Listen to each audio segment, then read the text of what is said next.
Let's make a Kwanzaa placemat called a mkeke.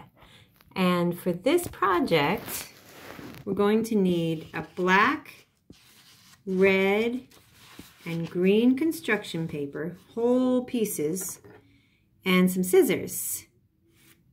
We might need some tape or glue stick just to help us get our work happening. We're going to make a weaving mat. So the first thing we're going to do is take our black paper and fold it in half, and our scissors, and we're going to cut from the folded side and make some strips. We're not going to cut all the way through, only cut to about 1 inch from the end. And we'll make nice thick strips. They don't have to be all the same size, but you could try to make them all pretty close to the same size. You can do this yourself. You can draw the lines beforehand if you want to try to make sure you do it without making too many mistakes or going crooked with your scissors.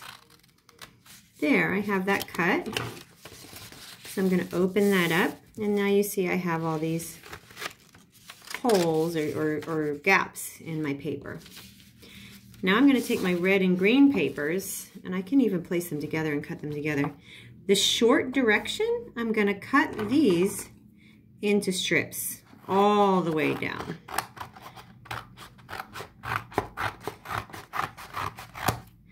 And since I'm using both red and green, I won't need the whole paper. I'll need about a half of it cut.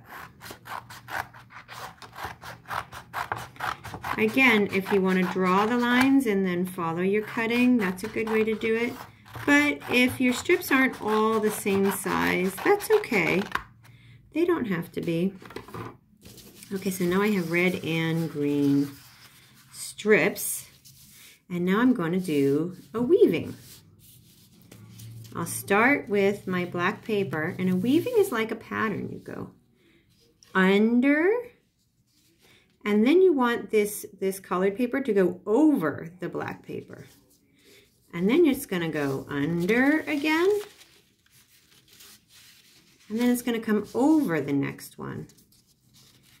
Under and over till you get to the end. Now we're going to pull it, line it up, and place it on the end. Here's where you might want a glue stick just to hold it in place so that it doesn't slide out when you do your next one.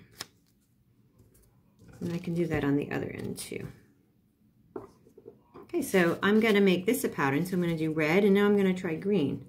Now here's where I changed my pattern. I did the black on top when I started the red strip, so now when I start the green strip, I'm going to put the green on top and lift the black up to go under. You see how that's opposite? Over, under, over. Push it to the side, line it up with my other woven strip. I can use a little glue to make it stay. I'm going to go back to red again, and I'm going to go opposite from the green, so under the black again, just like I did the first time. I'm reaching underneath the strips to get them through.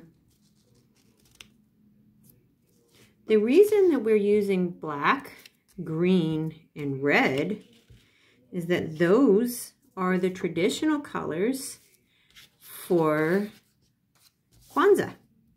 Just like red and green are the colors for Christmas. Oh, wait a minute. I don't want red again. I want green. Red and green are the Christmas colors, like I was saying. The Kwanzaa colors are red, black, and green.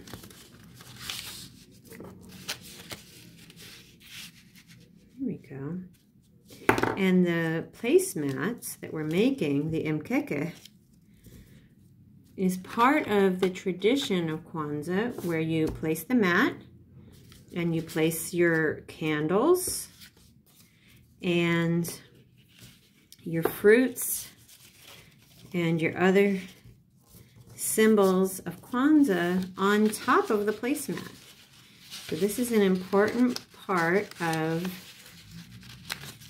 the decorations that you use for Kwanzaa. Just like a Christmas tree would be an important part of the decorations for Christmas, and a menorah candelabra would be an important part of the decorations for Hanukkah. So I'm almost done here. It looks like I'm going to do one more strip after this to fit it in on the end here to make my woven mat. See if I can fit it this way. I'm going to need to cut it a little thinner. This last one can be tricky. You have to have just the right size to fit it through the spaces. Let's see. I'm going to go over because the last time I went under. Wait, that doesn't look right. It should be black. I'm going to go under. That's right. Red, black, red. This one's really tight, so I really have to use both hands to help each other weave through the holes. Almost there. Got it. Now it all fits together really smoothly and nothing is falling apart at all. And you can see the pattern that I've created. There's patterns going two different directions. Watch. Green, black, green, black, green, black. Also, red, black, red, black, red, black, red, black. You can even see patterns going diagonally. See this one? Red, green, red, green, red. So when you make a weaving, you're really making math patterns. And you're making a beautiful artwork. Enjoy making a Kwanzaa placemat.